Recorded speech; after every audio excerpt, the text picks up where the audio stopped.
बिस्मिल्लाहिर्रहमानिर्रहीम अस्सलाम वालेकुम वरहमतुल्लाहि वबरकातुहू। स्टूडेंट्स, आपको पता है हमने 9th क्लास का न्यू मैथ स्टार्ट किया होगा और उसका चैप्टर है चैप्टर नंबर 3। चैप्टर नंबर 3 की एक्सरसाइज 3.1 हम कर रहे हैं और आज हम 3.1 का क्वेश्चन करेंगे 4 और 5। अच्छा, जो क्वेश्चन में 4 और 5 है दोनों कॉन्सेप्चुअल क्वेश्चन है, इसको आपने अच्छे तरीके से अंडरस्टैंड करना है। इसकी स्टेटमेंट है क्वेश्चन नंबर 4 की, is there any set which has no proper subset. क्या कोई ऐसा सेट है जिसका कोई प्रॉपर सबसेट नहीं होता। पिछले लेक्चर में हमने डिटेल से पढ़ा कि प्रॉपर सबसेट और इम्प्रॉपर सबसेट क्या होते हैं, तो जिनको वो कॉन्सेप्ट बिल्कुल क्लियर है तो वो उसको इस क्वेश्चन की समझ भी आएगी। हमने प्रॉपर सबसेट देखा कि एक बड़ा सुपर सेट होता है, उसमें से उसके पार्ट्स अलग अलग, एलिमेंट अलग अलग लेकर हम प्रॉपर सबसेट बना लेते हैं। जो इम्प्रॉपर सबसेट था वो सुपर सेट के इक्वल ही आता था, ठीक है ना। वो सारे के सारे सेट को ही हम दोबारा लिखते थे और हम कहते थे कि ये ऊपर वाले सेट का इम्प्रॉपर सबसेट है। तो आगे कहता है कि क्या कोई ऐसा सेट है जिसका कोई प्रॉपर सबसेट नहीं है। तो है हमारे पास एक ऐसा सेट जिसका प्रॉपर सबसेट नहीं। मैं आपको ऐसे एक मिसाल देता हूं, अगर हमारे पास एक सेट आ जाए, उसका एलिमेंट क्या है 1, इसके सबसेट लिखने हैं हमने, तो इसके सबसेट कैसे लिखेंगे। आपको पता है सबसे पहले तो हमने एम्प्टी सेट लिखना ही लिखना है, ठीक है। और उसके बाद हम क्या लिखेंगे, इसको 1 को लिख दें, बस ये इसके दो सबसेट आ गए, ठीक है। ये है प्रॉपर सबसेट और ये इसका क्या होगा लास्ट वाला, इम्प्रॉपर सबसेट, जो इसी के इक्वल होगा। इम्प्रॉपर सबसेट जो सुपर सेट के इक्वल आ जाए वो इम्प्रॉपर सबसेट होता है, ठीक है। तो इसी तरह अगर मेरे पास, मैं आपको पहले एग्जांपल दूंगा फिर मैं आपको समझाऊंगा। इसी तरह मेरे पास आ जाए 1 और 2, इसके सबसेट लिखिए। जारी बात है एक एम्प्टी सेट आएगा और दूसरा 1 आएगा और तीसरा क्या आएगा 2 भी आएगा और फिर दोबारा 1 और 2 दोनों आ जाए। ये भी प्रॉपर सबसेट है इसका, ये भी इसका प्रॉपर सबसेट है, ये भी इसका प्रॉपर सबसेट है, ये इसका इम्प्रॉपर सबसेट है क्योंकि ये इसी के इक्वल है। ये याद रखो, ये इसी के इक्वल है तो ये इसका इम्प्रॉपर सबसेट हुआ। समझ आ रही है ना बात की। तो आइए अब हम अपने असल क्वेश्चन की तरफ आते हैं। क्या कोई ऐसा सेट है जिसका प्रॉपर सबसेट नहीं होता। है एक ऐसा सेट, वो है एम्प्टी सेट। कैसे, देखिए मैं एम्प्टी सेट लिखता हूं यहां पर, देखिए वो कौन सा, इसका आंसर क्या आएगा आपके पास यहां पर, एम्प्टी सेट। पहले आपने लिखना है यस, ठीक है, यानी वो है, तो साथ हम लिख देंगे वो कौन सा सेट है, एम्प्टी सेट। अब ये कैसे है ये मैं आपको समझाता हूं। देखें जो एम्प्टी सेट होता है प्यारे बच्चों वो ये है, हम इसके सबसेट लिखते हैं। एम्प्टी सेट का जो सबसेट है वो एक ही होगा, वो क्या होगा, वो एम्प्टी सेट ही आएगा, ठीक है ना। तो देखें ये एम्प्टी सेट किसके इक्वल है, उसी सेट के इक्वल है, तो ये उसका इम्प्रॉपर सबसेट हुआ ना, ये उसका इम्प्रॉपर सबसेट हुआ। तो अगर सबसेट सुपर सेट के इक्वल आ जाए तो वो उसका क्या होता है, इम्प्रॉपर सबसेट। तो इसका प्रॉपर सबसेट तो कोई भी ना हुआ, तो फिर आपके पास कौन सा सेट हुआ जिसका प्रॉपर सबसेट नहीं होता, वो कौन सा, एम्प्टी सेट है, ठीक है। आगे है प्यारे बच्चों, what is the difference between set. अब ये गौर करें, ये एक सेट है उसके अंदर दो एलिमेंट है और एक ये सेट है उसके अंदर फिर सेट है, एक और ब्रैकेट है उसके अंदर फिर दो एलिमेंट है। अब वो क्या कह रहे हैं, कहते हैं इन दोनों में डिफरेंस क्या है। तो इन दोनों में डिफरेंस क्या है मैं आंसर बाद में बताता हूं, पहले आप इसको समझे। इस सेट के अंदर कितने एलिमेंट है, दो एलिमेंट है।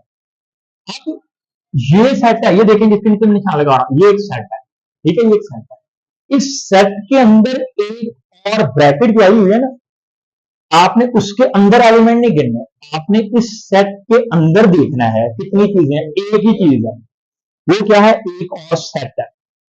समझ आ रही बात, यानी इस सेट के अंदर ये वाली जो ब्रैकेट है ना, इस सेट के अंदर एक और सेट है। ये जो एक और सेट है ना, ये एक एलिमेंट को रिप्रेजेंट कर रहा है। समझ आ रही है ना बात की। यानी अगर हम देखेंगे इसको, इसके अंदर कितने एलिमेंट है, एक और दो। अगर हम इस सेट को देखते तो इसके अंदर कितने एलिमेंट है, एक ही एलिमेंट है और वो क्या है, एक सेट है। इसके अंदर दो एलिमेंट हुए और इसके अंदर कितने एलिमेंट है, एक एलिमेंट है। आप इसका आंसर कैसे लिखेंगे, ये जो आपके पास ये वाला सेट है, A B is a set containing two element A and B, यानी इसके अंदर दो एलिमेंट हैं, एक ए है दूसरा बी। लेकिन इसके अंदर कहते हैं ये वाला जो है is a set containing one element, और जो एक एलिमेंट है वो क्या है, वो ये है बस, ठीक है, तो ये इसमें फर्क है इसमें और इसमें, यानी इसके अंदर 2 एलिमेंट हुए और इसके अंदर ये एक ही एलिमेंट है। अब हम करेंगे इसका क्वेश्चन नंबर 6। क्वेश्चन नंबर 6 में है what is the number of elements of the power set. अब देखिए पावर सेट क्या होते हैं, पहले तो आप ये थोड़ा सा सुन लें। आप तो किसी भी सुपर सेट के जो सबसेट फाइंड करते हैं ना, वो सबसेट की जो तादाद होती है ना, उसका एक सेट बन जाता है। वो सबसेट जितने भी हैं उसका आप एक सेट बना लें, तो उसको हम कहते हैं कि ये क्या है, पावर सेट है। यानी किसी भी सुपर सेट के जो आप सबसेट फाइंड करते हैं, वो सबसेट का एक सेट बना लें आप, ठीक है, तो उसे हम कहते हैं कि ये सारे के सारे क्या है, ये पावर सेट बन जाते हैं। तो अब कहता है कि आपने क्या करना है, पावर सेट के अंदर जो एलिमेंट है, पावर सेट के अंदर जो एलिमेंट है उनकी तादाद क्या है वो आपने बतानी है। तो बजाय इसकी कि आप पहले सबसेट बनाओ, इसके भी इजीली बन जाएंगे, इसके भी बन जाएंगे, उसके जरा थोड़ा सा मुश्किल होगा सबसेट बनाना, तो काफी जरा जगह भी, स्पेस भी चाहिए होगी। तो कोई ऐसा फॉर्मूला हमारे पास होना चाहिए कि हम सबसेट बनाए बगैर पावर सेट के एलिमेंट की तादाद बता दें। तो एक तरीका है हमारे पास, वो ये है, वो फॉर्मूला है 2 पावर n। ठीक है, अब आपने देखना है कि इसके कितने सबसेट, इसके कितने पावर सेट पावर सेट के कितने एलिमेंट बन सकते हैं। तो आपको पता है एक ही बनेगा, इसका सबसेट एक ही है, तो फिर कितने एलिमेंट हुए, एक ही हुआ ना, तो हमें नजर आ रहा है। लेकिन फॉर्मूले के जरिए कैसे फाइंड करेंगे, ये देखें जरा। ये मैंने फॉर्मूला लगा दिया, तो ये 2 एज इट इज, n की जगह पर मैं क्या लिखूंगा, कितने एलिमेंट है इस सेट के अंदर, कोई भी नहीं है, तो 0 आएगा ना, इसकी पावर में 0 लगाओ।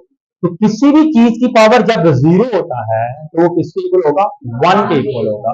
तो अब इसका मतलब क्या हुआ कि इसके जो पावर सेट बनेंगे ना, उसके अंदर कितने एलिमेंट होंगे, उसके कितने मतलब सेट बनेंगे आपके पास, यानी जो सब सेट बनेंगे तो वो कितने बनेंगे, वो एक ही बनेगा। तो पावर सेट के एलिमेंट की तादाद क्या हुई, यहाँ पर एक हुई।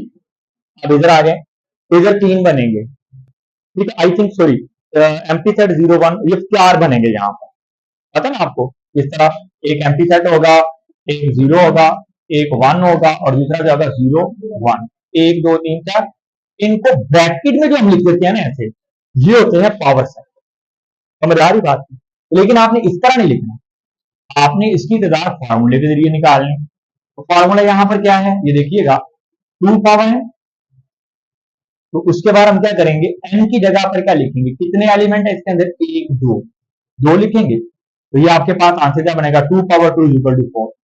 तो इसके पावर सेट के एलिमेंट की तादाद क्या होगी, 4 हो। अब आ जाए यहां पर, इसमें भी यही फॉर्मूला लगेगा, 2 पावर n, तो कितने एलिमेंट है इसके अंदर, 1 2 3 4 5 6 7, ऊपर क्या आ जाएगा, 7। अब 2 पावर 7 जो है वो मेरे ख्याल में ये होता है 128 के, ठीक है, यहां पर क्या आ जाएगा, 128 आ जाएगा। समझ आ रही बात। अच्छा जी, आगे बढ़ते हैं, इसका हम निकालते हैं, इधर भी 2 पावर n वाला फॉर्मूला लगाएंगे, 1 2 3 4 5 6 7 8, तो यहां पर पावर 8 आ जाएगी। अब 2 पावर 8 किसके इक्वल होता है, 256 आ जाएगा, ठीक है। तो यानी इसके, अब आप खुद देखें, तो जब हम इसके सबसेट बनाएंगे तो वो कितने बनेंगे, 256। तो 256 सेट बनाने के लिए ये पूरा व्हाइट बोर्ड भी मेरे ख्याल में कम पड़ जाएगा। तो एक सिंपल फार्मूला लगाकर यहां पर हम इसके नंबर ऑफ एलिमेंट लिखकर इसकी पावर ले लेंगे और आपके पास इसके जो पावर सेट्स हैं उनकी तादाद यहां पर आ जाएगी, कितने बनेंगे। इसके बाद अब मुझे यहां पर बताएं, फार्मूला तो लगेगा 2 पावर n, इस सेट के अंदर कितने एलिमेंट है बताइएगा। वेरी गुड, इसका मतलब यह है कि इससे पीछे वाले क्वेश्चन की आपको समझ आ गई है। एक एलिमेंट ये और एक एलिमेंट ये पूरा, कितने एलिमेंट हो गए, 2। तो यहां पर लिखेंगे 2, तो कितने बनेंगे इसके पावर सेट, 4 बनेंगे। यहां पर आ जाइए, यही फॉर्मूला अप्लाई कीजिए, तो क्या आएगा यहाँ पर, कितने एलिमेंट, 1 2 3, तो यहां पर आप क्या लगाएंगे, 3 लगाएंगे, तो कितने बन जाएंगे, 8। तो इसके पावर सेट की तादाद कितनी आ जाएगी, 8। तो ये था प्यारे बच्चों आपका आज का 3.1 एक्सरसाइज का काम। इंशाल्लाह एक क्वेश्चन रह गया, वो कल की वीडियो में हम करेंगे।